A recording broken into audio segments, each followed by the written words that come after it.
Fostering Further started as a group of parents who came together and said, what can we do to support foster care in our community?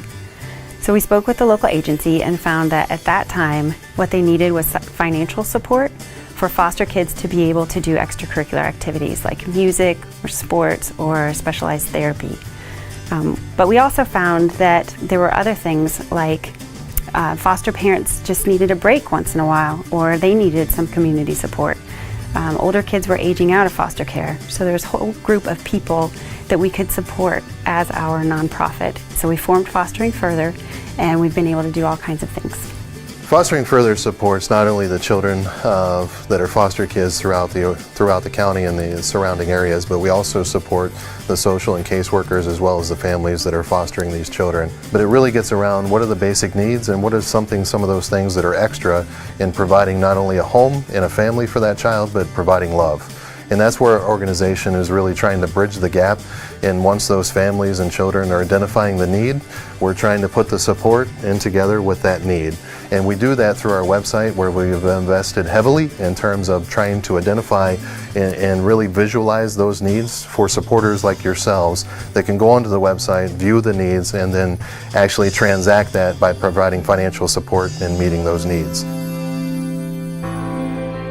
Children come into our agency's custody for a variety of reasons. Right now, we are predominantly seeing substance abuse as the #1 reason that children are coming into our custody. 70 to 75% of the children that are in our custody are there because of their parents' substance abuse issues. When a child turns 18 and is still in the agency's custody and still in foster care, they can remain in our care and in foster homes as long as they are still in high school. But once they graduate from high school, they are expected to emancipate out of our care, hopefully with the agency's help, with the foster family's help. The unfortunate part of our children that are emancipating out of our care is that many of them end up homeless. A lot of them end up in the criminal justice system. Our girls' statistics are that 75% of them will have a child before they're 21. 50% of our kids that emancipate from our care will be fathers before they're 19. Many of them will be unemployed or underemployed. So research has shown us, though, that the #1 contributing factor to increase the positive outcomes for our kids that emancipate from our care is having a natural support system and a natural mentor to help them transition from childhood to adulthood. There are several different ways that you can be involved in the work that we're doing at Fostering Further. First, you can pray for the foster parents, for the foster families, for the birth children, and for the foster kids, that they would find good families and that they would be placed in loving homes and be adopted.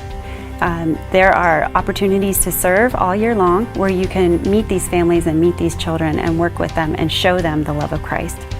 Or you can go to our website. It's www.fosteringfurther.org.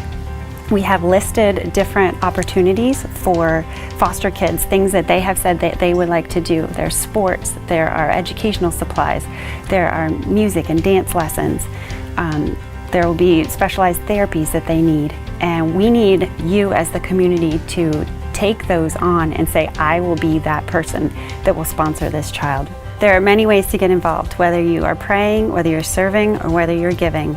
Everyone can do something for these kids.